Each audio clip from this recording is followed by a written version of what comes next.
Hey, it's Kip K for Make Magazine with another weekend project. You know, as far back as you can remember, man has always wanted to fly. Going back to Greek mythology with Icarus, and even Leonardo da Vinci thought that man could fly if he only had wings. Well, there hasn't been very much success in that. So today we're going to build a flapping flying machine called an ornithopter on this week's weekend project.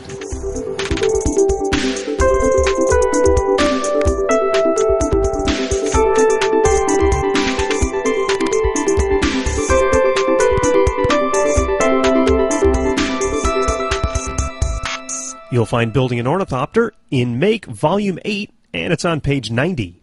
I suggest you either pick up this issue of Make or download the PDF because there are some very fine details regarding the balsa wood sizes you're going to need, and I didn't want to take the time in the video to explain each and every small piece.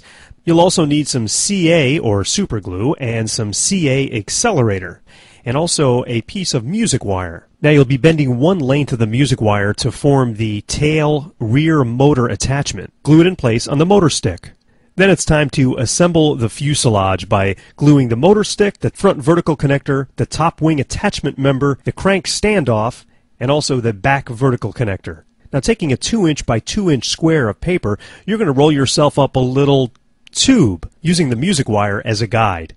Then you're going to cut up that tube into 3 half-inch long tubes. Attach the 3 tubes to the fuselage with CA and accelerator and make sure they're aligned with the long axis of the fuselage. Then it's time to form the crank wire, and you can use this guide as to all of the bends that are needed in the crank wire. Now we'll be using some small beads as the standoffs for the crank wire, so you'll attach those to the crank wire and then attach the crank wire to the fuselage. And then you'll be making another bend in that. To make the wing spars, you're going to take 2 small pieces of music wire and bend them into the shape on this drawing. Then you'll be gluing them in place to the 2 8-inch pieces of balsa wood that will serve as the wing spars.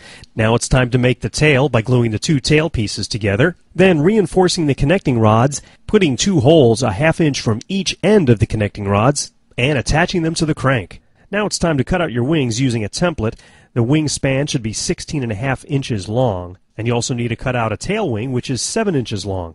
You can find the templates at this address on makezine.com. Some small pieces of 16th inch diameter heat shrinkable tubing will serve as your standoffs and connections for your connecting rod. Use a heat gun to heat those up. This Make Weekend project is powered by Radio Shack. Visit Radio Shack Invention Lab for more projects and exclusive videos and the chance to win Radio Shack prizes. So once you have your rubber band attached, it's time to start winding it. And then we can give it a little test and see how it flaps. It appears to be flapping pretty good, so let's give it a toss and see how well it does. I'm not really getting the kind of distance I'd like, and it's likely because it's not a very calm day. Wind plays a big factor in the flight of these ornithopters, and today is not a very calm day. And there you have it, the ornithopter.